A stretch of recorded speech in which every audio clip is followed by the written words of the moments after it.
Everyone, আজকে আমি নিয়ে চলে এসেছি বাংলা ব্যাকরণের পদ নিয়ে আলোচনা করতে। তো চলো শুরু করা যাক। পদ কি?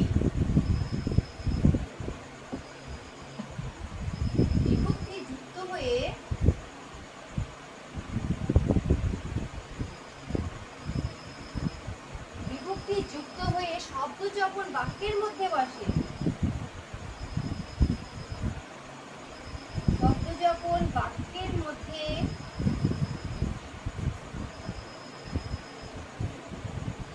বসে তখন তাকে পদ বলে।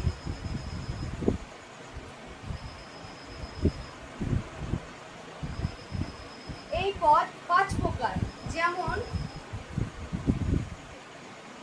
বিশেষ্য,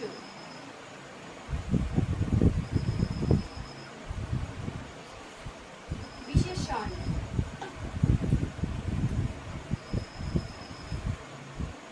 সর্বনাম,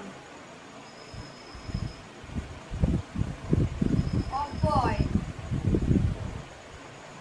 ও ক্রিয়া। এই পদ সম্বন্ধে আরো কিছু জানতে হলে ভিডিওটি লাইক কমেন্ট করে পাশে থাকুন।